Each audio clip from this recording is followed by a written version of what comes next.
Diplômée en 2006 de l'École spéciale d'architecture de Paris, Marine Jacques part vivre 4 ans à Londres et travaille pour l'architecte Bill Dunster dans le fameux quartier Bed-Z. À son retour en France en 2009, l'agence d'architecture ASCA est créée avec son compagnon Emmanuel Dupont. Implantée en plein cœur du vignoble bourguignon à Nuits-Saint-Georges, l'équipe ASCA, formée aujourd'hui de 5 personnes aux nationalités variées, construit avec passion des projets engagés utilisant les savoir-faire et les matériaux locaux. Projet L'Oiseau les pieds dans l'eau et les chambres du terroir. Ces 2 projets rassemblent des viticulteurs passionnés par la terre et leur vin en biodynamie, désireux de réhabiliter des anciennes bâtisses dans un nouvel état d'esprit, des architectes engagés dans l'utilisation des ressources et des savoir-faire locaux et des artisans désireux d'apprendre et de penser leur métier autrement. La cave de l'œuf. Dans le village de Puligny-Montrachet, la nappe phréatique est très proche et ne permet pas d'enterrer les caves. Pour répondre à un besoin constant des viticulteurs, l'architecte a conçu une cave hors sol, passive, n'utilisant que des matériaux naturels. Pour relever des grands vins de Bourgogne, elle a proposé une voûte en forme d'œuf pour les accueillir. À la fois esthétique, structurelle et énergétique, l'idée de la cave en forme d'œuf est apparue comme une évidence. Bonjour à tous, merci pour cette nomination. Simplement, à travers tout ça, je voulais principalement remercier mes maîtres d'ouvrage femmes avec qui je travaille. C'est que ces femmes maîtres d'ouvrage sont aujourd'hui extrêmement portées sur l'innovation et c'est elles qui nous demandent de plus en plus d'aller loin dans la qualité, dans la qualité technique, spatiale, de bien-être de l'architecture. Donc je voulais remercier ces femmes qui, de l'autre côté, qui ne sont pas forcément présentes aujourd'hui avec nous, sont vraiment là aujourd'hui pour faire avancer l'architecture. Voilà, merci beaucoup.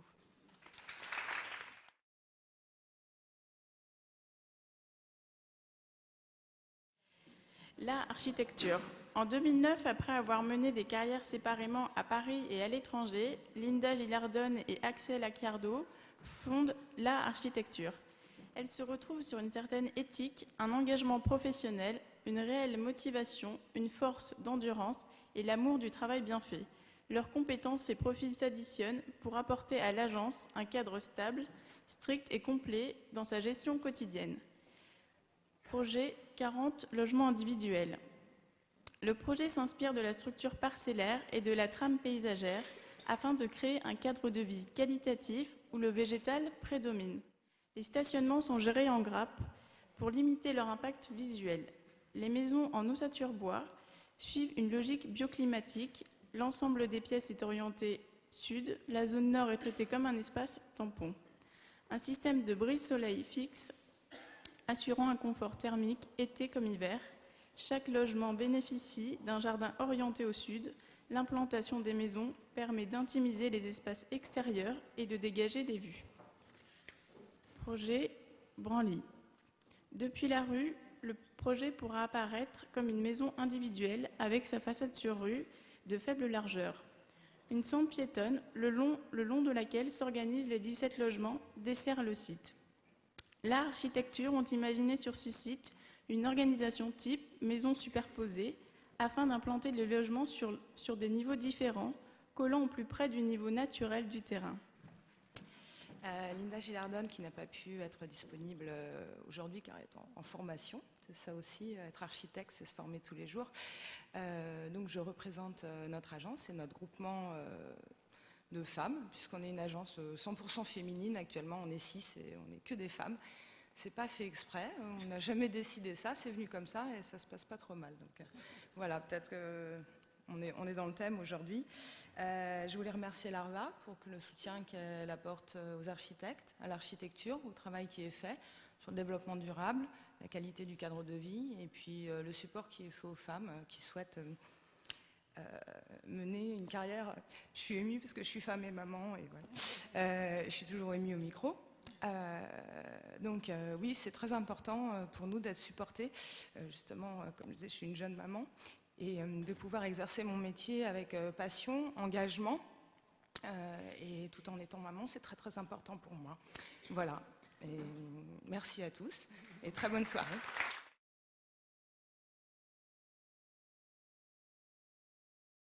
Agnès et Agnès. Agnès Guillemin et Agnès Chrysostadis partagent la même formation, l'école d'architecture de Paris-La Seine.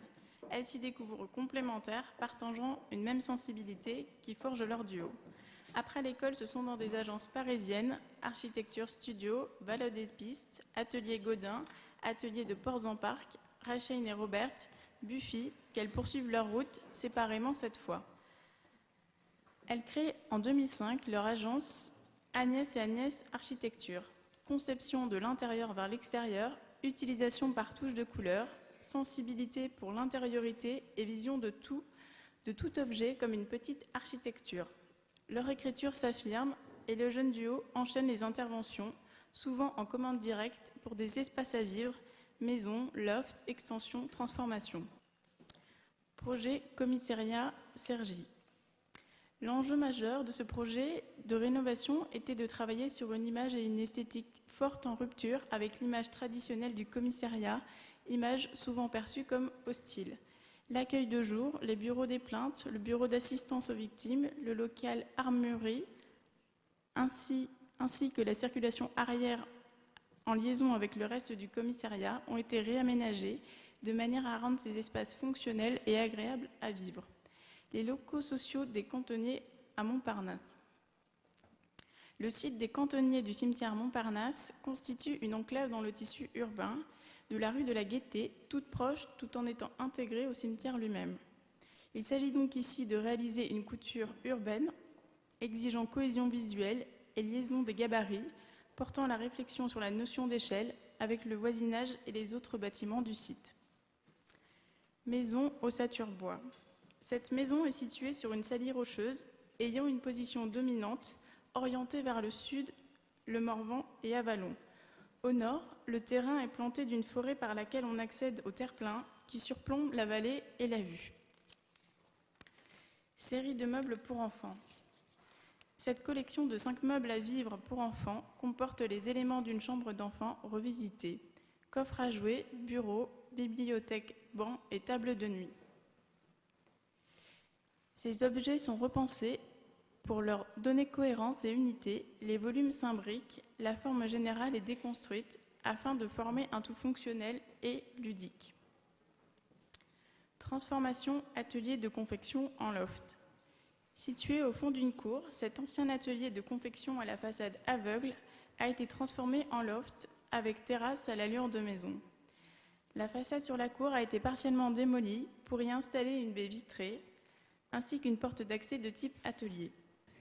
Voilà, alors donc vous aviez déjà été repéré en 2013 et voilà, on a le plaisir de vous dire que cette fois-ci vous avez le prix jeune femme architecte et le jury a particulièrement apprécié la variété de vos propositions, la qualité des finitions, de la lumière, de la couleur. Le bureau des plaintes en rose, là, c'était bien quand même.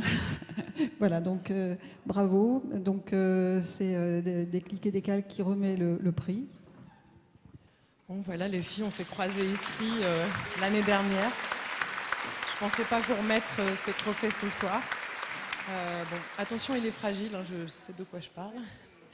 Et alors, il faut que je cite la sculptrice, une femme qui s'appelle Madame Barondeau. Voilà. Bravo. Donc on voudrait d'abord remercier l'ARVA et les membres du jury de nous remettre ce prix cette année qui arrive à l'échéance de 10 ans de travail commun qui sont passés par de nombreuses montagnes russes, que le fait d'être deux nous a largement permis de les affronter, que ce soit des moments difficiles ou des moments extrêmement joyeux et positifs, et de tenir le cap surtout.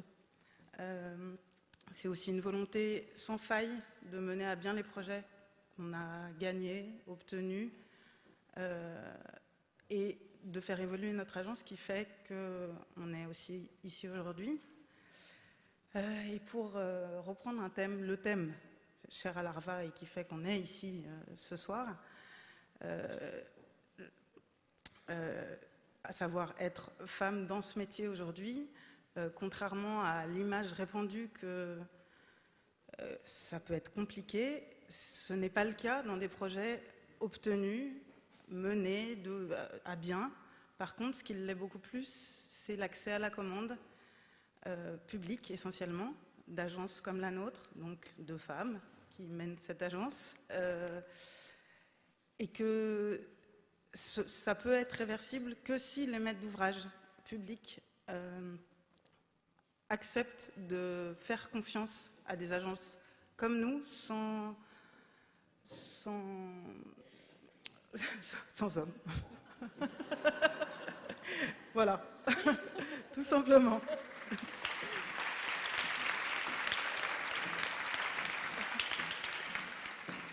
Donc, par rapport à ce que disait Agnès, on voulait donc remercier tous les maîtres d'ouvrage qui, jusqu'à ce jour, nous ont fait confiance, donc qu'ils soient des maîtres d'ouvrage privés ou publics, parce que les meilleurs projets sont ceux qui se font en confiance.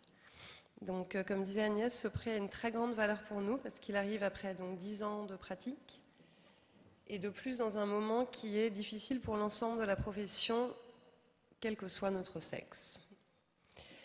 Donc dans le prix de jeune femme architecte, il y a également jeune, ce qui veut dire qu'à 40 ans, on est possiblement au début d'une carrière.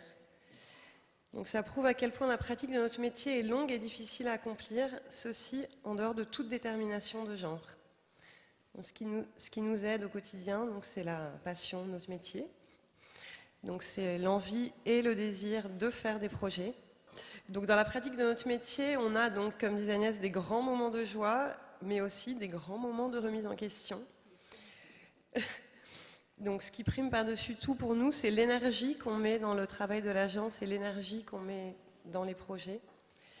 Donc c'est pour ça qu'on remercie infiniment l'ARVA, le jury, pour ce prix, parce qu'il a donc une grande valeur pour nous. C'est un premier prix, une première fois.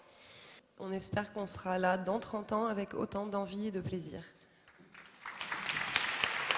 Bravo mesdames, toutes nos félicitations pour ce prix et continuez comme vous êtes et puis donnez envie aux autres de continuer.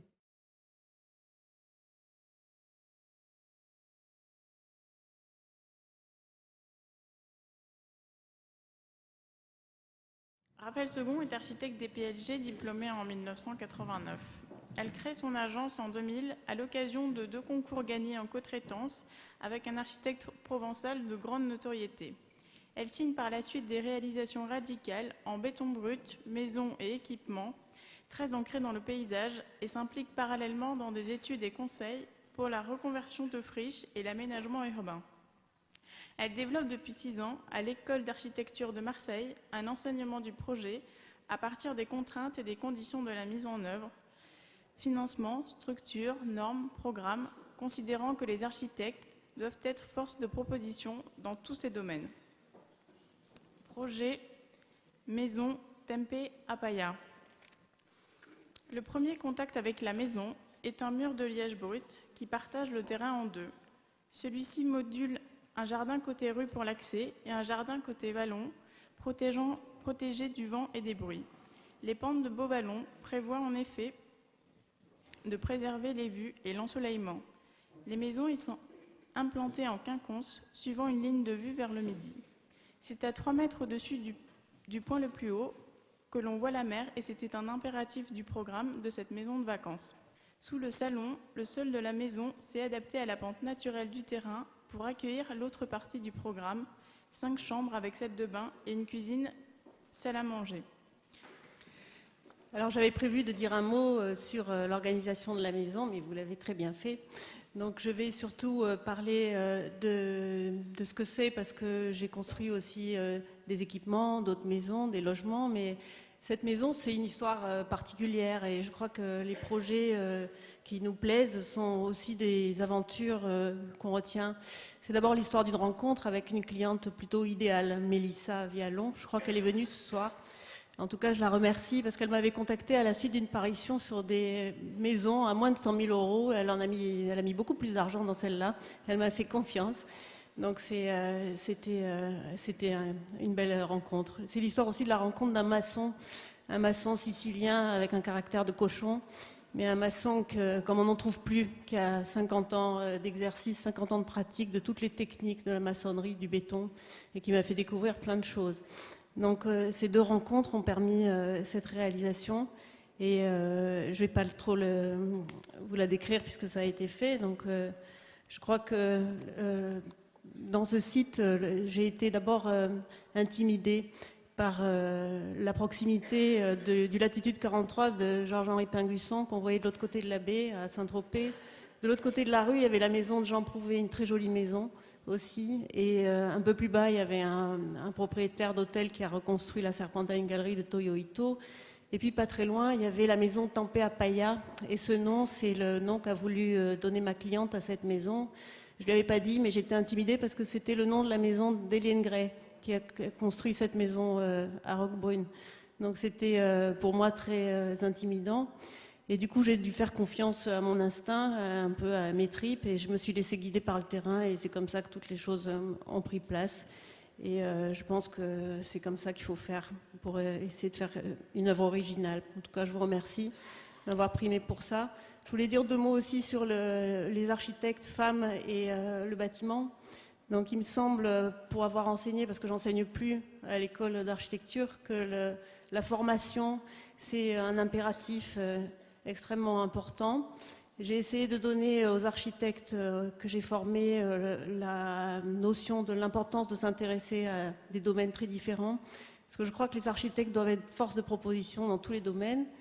Et en tout cas, pour avoir fait aussi un peu de politique, je me suis rendu compte que quand on s'intéresse à toutes ces choses et qu'on arrive à mettre une forme derrière des mots, les réflexions vont plus vite et les maîtres d'ouvrage peuvent mieux comprendre ce qu'on leur apporte. Ensuite, j'avais juste une petite proposition à faire.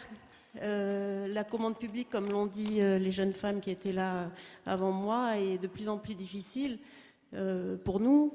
Et elle est de plus en plus difficile parce que les critères de sélection, ce sont le chiffre d'affaires en général et d'avoir fait des œuvres équivalentes.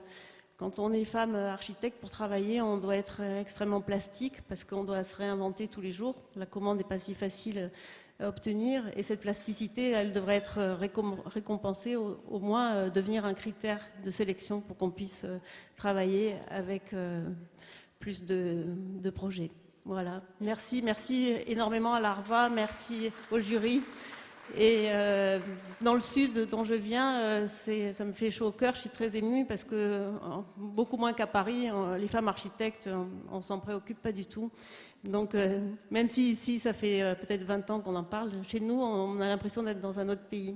Voilà, merci.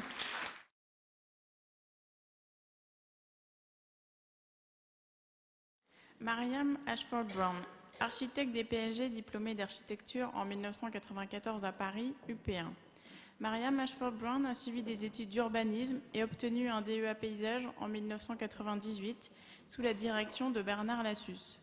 Parallèlement à ses études, elle forge son expérience dans différentes agences. En architecture, agence Fabre et Perrotet, agence Tribel et Sabatier, agence Tabé, atelier Jaël. En paysage, atelier Grunig-Tribel. En 2004, elle monte sa propre agence et remporte en 2005 le concours pour la conception de l'espace Véleda. Soucieuse du détail, elle a enrichi ses compétences en acquérant une grande expérience en architecture d'intérieur et de design de mobilier, des domaines qui sont pour elle indissociables de son métier d'architecte. Siège social Véleda. Transparence, clarté, espace, lumière, nature constituent les sources d'inspiration de la conceptrice. Elle propose des partis pris extrêmement novateurs. La paroi de verre court sur tout le linéaire des bâtiments, sérigraphiés à la main pour reprendre en filigrane les noms des plantes utilisées par la marque. Le hall, dont tout l'aménagement repose sur cette idée d'ouverture sur l'extérieur, de lumière zénitale, d'espace tout en courbe et en volume protecteur pour accueillir, organiser, fluidifier. Corian immaculé, verre courbe, meubles dessinés par l'architecte, simplicité dans l'organisation des volumes, une multitude de détails qui signent une atmosphère que la lumière réinterprète toutes les heures, sublimant matière, forme, couleur. S'inspirant des jets de lumière filtrés des hammams, Mariam Ashford Brown a conçu une étonnante toiture ajourée en béton fibré à ultra haute performance dont les ouvertures appellent le regard et créent des spots naturels qui se jouent de la lumière diffusée par la façade de verre. Marianne, je te remets ce prix et félicitations pour ce magnifique bâtiment. Merci beaucoup.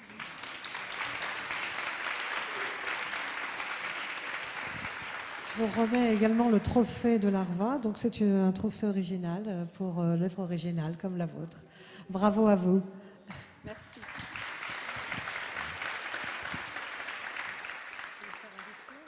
Oui.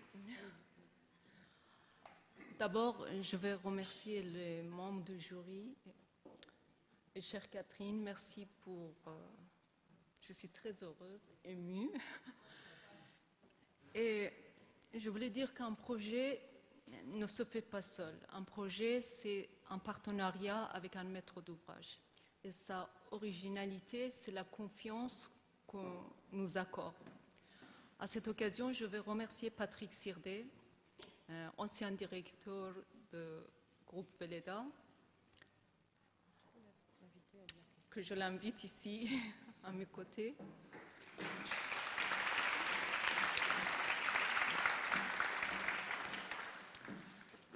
Je me rappelle un jour de ce qu'il m'a dit. Il m'a dit, Mariam, ce que tu nous as imaginé à Paris, dans les quartiers des Champs-Élysées, est beau. Mais ce que tu as réalisé à Huningue, dans un bon lieu industriel, est très beau. Et pour moi, c'était la plus grande récompense, parce que je pense que le rêve ne s'arrête pas à la limite de certains quartiers, ni aux périphes de nos villes. On a tous droit de rêver au bien-être, au beau. Et notre rôle d'architecte, je pense, c'est de trouver des solutions politiques, économiques et surtout repousser les limites techniques afin que la réalisation soit à la hauteur du rêve. Je vous remercie.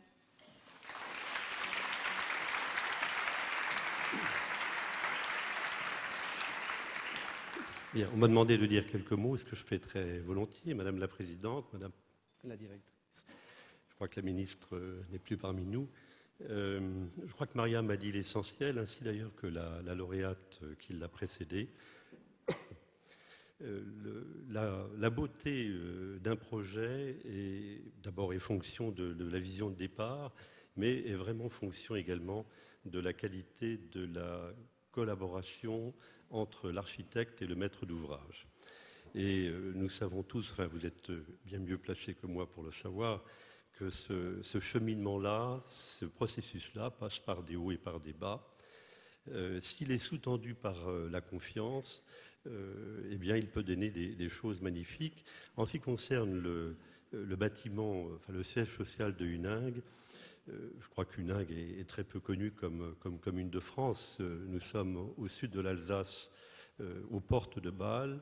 C'est une ville industrielle et le parti pris était de se dire mais on peut très bien, dans un univers industriel, voire même industrieux, on peut très bien édifier des bâtiments de production et un siège social qui soit beau. Bravo à cette équipe d'œuvres originales. L'année prochaine, vous serez membre du jury. Et merci à vous.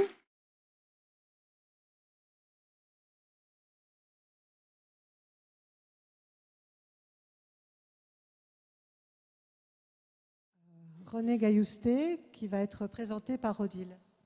Ah oui ? D'accord. Alors moi, j'ai le micro là-haut. J'ai mon papier. Je suis très heureuse de parler de René Gaillousté, parce que ça faisait longtemps que je ne l'avais jamais rencontrée, et ça faisait longtemps que je rêvais de la rencontrer. Donc cet été, avec Catherine, nous sommes allés la voir, et nous l'avons convaincue de venir ici, ce soir, parce que j'ai toujours admiré le travail qu'elle avait fait. Alors j'ai un texte à vous lire pour présenter René, mais je voulais dire ça parce que j'ai découvert son travail en allant la voir chez elle, dans son architecture. Et ça, c'est très impressionnant. C'est très impressionnant parce qu'en fait, comment je pourrais dire ça ? En partant de cette maison, de cet appartement et de cet immeuble à Ivry, j'ai compris la différence que l'on faisait entre les hommes et les femmes en architecture d'une certaine façon. Je vais essayer de la résumer de façon caricaturale, je sais, mais quand même. Parce qu'il y avait côte à côte, dans ce quartier, des immeubles de Jean Renaudy et des immeubles de René Gailloustet. Les immeubles de Jean Renaudy sont des immeubles qui, visuellement, de l'extérieur, sont extrêmement forts, extrêmement importants, extrêmement présents.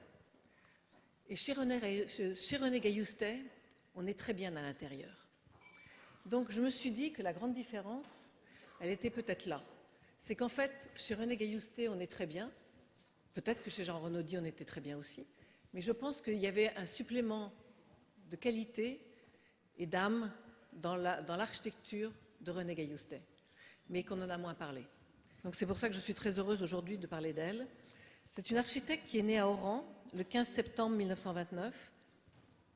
Elle est connue donc pour ses réalisations en matière de logement social en banlieue parisienne, principalement. Elle était la fille d'un comptable, puis administrateur du journal de l'Écho d'Oran. Elle a suivi d'abord des études littéraires à Paris, en classe préparatoire, puis à la Sorbonne, où elle a obtenu une licence de lettres. Militante aux jeunesses communistes à l'université, c'est par goût pour la politique qu'elle a décidé de bifurquer vers l'architecture. Elle entre alors, à la fin de l'année 1952, aux Beaux-Arts, dans l'atelier de Marcel Lodz, André Herman et Henri Treslini, qui était le seul à l'époque aux Beaux-Arts qui acceptait les femmes. Elle y a fait la rencontre de Jean Renaudy, avec qui elle entame une relation qui durera jusqu'en 68 et dont elle a eu 2 filles. Elle est diplômée en 61 sur un projet de tour de logement en semi-duplex, et à partir de là, elle est une des rares architectes à s'intéresser aux problématiques du logement social. Et elle entre à la sortie de l'école des Beaux-Arts dans l'agence de Roland Dubreuil en 62, et se voit confier le projet de rénovation d'Ivry-sur-Seine. Elle en devient l'architecte de la ville en chef en 69, et c'est dans ce cadre qu'elle a invité Jean Renaudy à réfléchir avec elle sur le plan masse de la rénovation urbaine. Elle fonde sa propre agence en 1964 et collabore avec de nombreuses municipalités communistes de proches banlieues parisiennes, ainsi qu'elle travaille à La Réunion. Elle est nommée architecte conseil de l'État pour le département de la Nièvre. Elle enseigne à l'école spéciale d'architecture de 73 à 75. Donc les projets présentés de René Gailloustet sont 140 logements et des locaux d'activité à Ivry.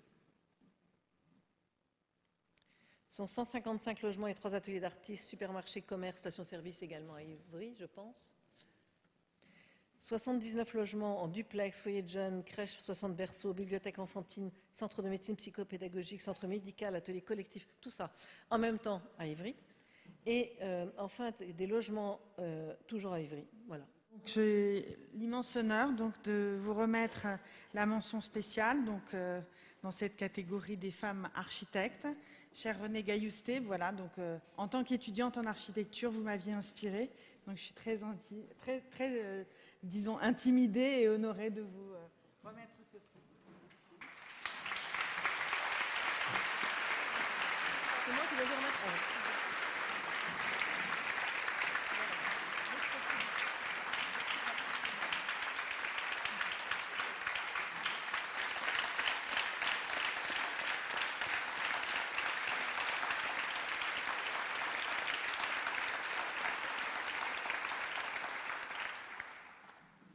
Bien, merci beaucoup pour cet accueil. Je ne sais pas si c'est très mérité, mais bon, c'est quand même très très gentil. Voilà. Bon, moi, ce que je voudrais dire, c'est que je n'ai jamais ressenti de problème particulier dans mon activité autour de moi entre les hommes et les femmes architectes. Je préférais le dire parce que je trouve que c'est un petit peu embêtant et même un petit peu dévalorisant d'être dans une catégorie féminine de l'architecture. Je crois que les femmes ont les moyens de faire exactement...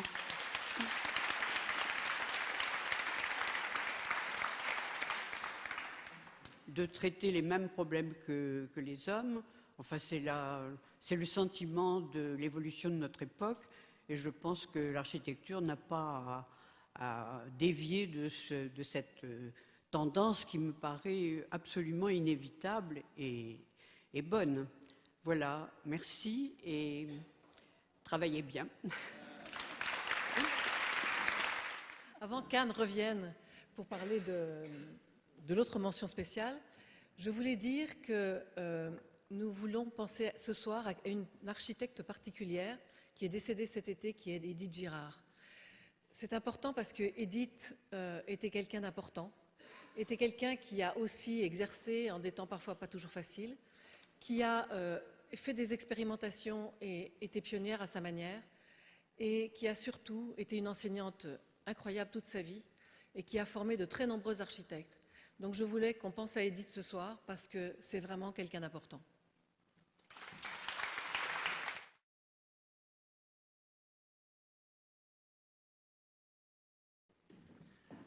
Donc, je suis très contente de pouvoir remettre à Christiane Schmuckmüller en fait, ce prix spécial en fait, qui couronne un parcours vraiment atypique, parce que Christiane est quelqu'un de vraiment atypique et que j'apprécie beaucoup pour toute sa puissance, disons, de conviction douce, pertinente et raffinée. Elle m'a confié n'avoir aucun regret de ne pas avoir eu une carrière uniquement d'architecture contemporaine. À travers en fait ces interventions historiques, ce qu'elle cherche à faire, c'est toujours avoir une façon de justement trouver à travers l'histoire les moyens de faire l'histoire d'hier et l'histoire de demain, ce qui crée une tension, je pense, extrêmement intéressante de cette façon d'intervenir dans des bâtiments existants. Et puis Christiane, alors là je vais lire un peu toute sa biographie qui est quand même impressionnante. Parce que Christiane Schmuckmüller est la première femme à avoir accédé à la fonction d'architecte en chef des monuments historiques en 1982. Elle est chargée du Val-de-Marne et de la cathédrale de Strasbourg, ainsi que de l'œuvre de Notre-Dame. Elle est architecte des PLG en 70, urbaniste diplômée de l'Université de Munich en 77, architecte du patrimoine diplômée de l'école de Chaillot en 79. En parallèle de son activité libérale, elle est vice-présidente de l'Académie d'architecture, membre fondateur du comité scientifique international de l'ICOMOS sur les structures et sur le patrimoine du XXe siècle, membre du conseil d'ICOMOS France. Très volontaire, elle est devenue une actrice incontournable de la politique patrimoniale européenne. Et les nombreux travaux de Christiane Schmuckmüller lui confèrent une autorité certaine dans le domaine de la réutilisation et de la reconversion des édifices, de l'intégration de l'architecture contemporaine dans les monuments historiques et dans la restauration des édifices du début du XXe siècle.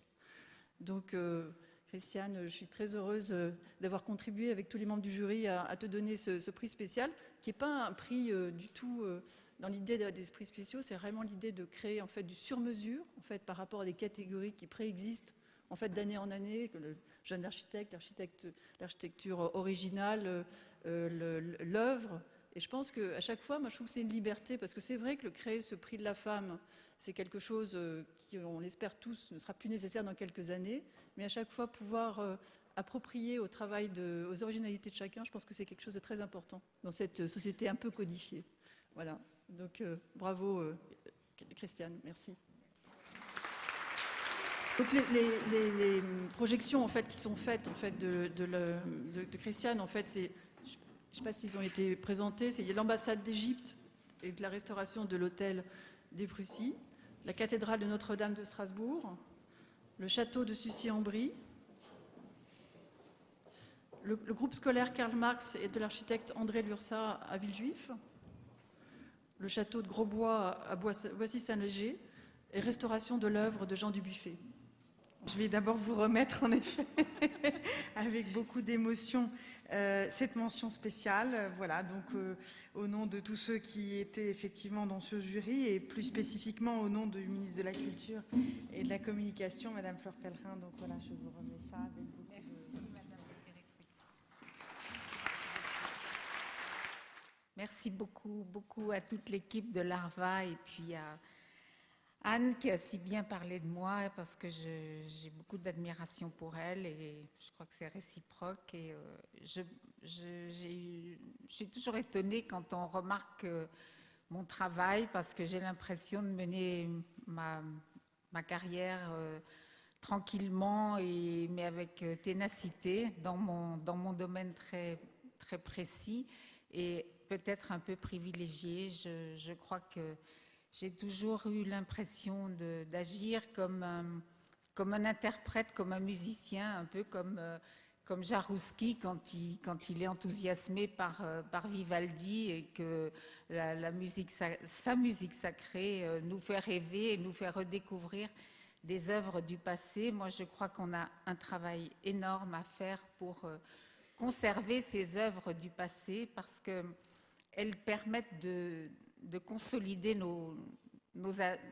personnalités, elles nous projettent vers le futur et je crois que les rendre extrêmement belles, extrêmement séduisantes, c'est le rôle des architectes en chef des monuments historiques et je dois dire que j'ai joué ce rôle et je le joue encore avec beaucoup de passion.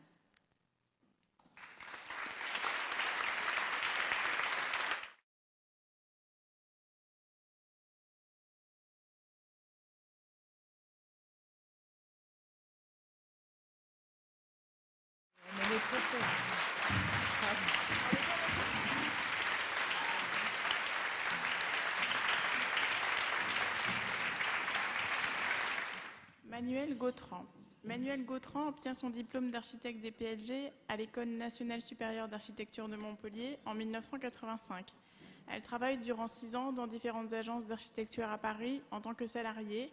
Elle crée son agence en 1991, d'abord à Lyon, puis à Paris, et depuis 1994, elle vit et travaille à Paris.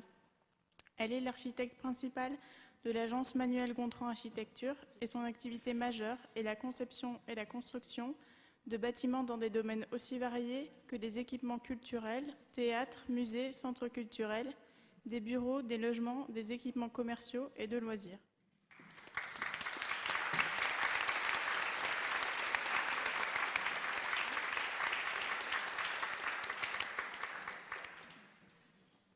Je vous remets une deuxième fois, puisque effectivement j'étais un peu rapide, donc le trophée désormais. Et donc je vous laisse effectivement dire quelques mots. Merci.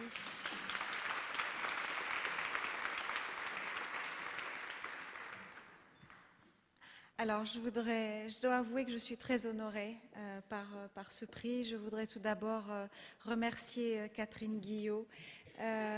Et j'avoue, je tiens également tout particulièrement à remercier les consoeurs qui ont fait que je suis lauréate aujourd'hui, à commencer par Odile Deck, Anne Demian, les architectes de l'agence Déclic et Décalque, parce que ça me touche profondément. C'est vrai que des fois, il y a une solidarité qui n'est pas toujours présente dans le métier, et cette solidarité entre consoeurs me fait très chaud au cœur. Donc je veux vraiment tout particulièrement les remercier. Je dois avouer que dans ce prix de femmes architectes, pardon, mais je retiendrai surtout le mot architecte. Voilà, parce que je pense que c'est important de retenir ce mot. Je reconnais que je ne suis pas extrêmement féministe, question d'éducation, de nature, etc. Même si je sais que parfois c'est difficile, mais je pense comme René Gaillousté que c'est difficile pour tout le monde. Et mon combat est principalement celui de l'architecture, pas du féminisme. Je dois avouer quand même, je veux tout de suite conclure parce que les discours étaient quand même longs. C'est vrai qu'il y a beaucoup de filles qui font des études d'architecture, une proportion bien plus grande que de garçons. Quand on parle de 50 à 60%, c'est peut-être parfois même plutôt 80%. Et c'est vrai qu'on rencontre aussi beaucoup de filles dans les agences d'architecture. Dans la mienne, il y a une grande majorité de filles. Mais c'est vrai qu'après, pour ce qui est de l'exercice en nom propre, il y a beaucoup moins de femmes qui exercent en nom propre. Donc je voudrais que ce prix que j'ai encourage toutes les jeunes femmes architectes à poursuivre passionnément leur amour de l'architecture et qu'elles aient le courage d'exercer en nom propre. Voilà, donc je dédie ce prix à toutes les jeunes femmes architectes qui peut-être hésitent, voilà, pour que plus tard j'ai beaucoup plus de consoeurs que de confrères. Ça me ferait très plaisir. Merci.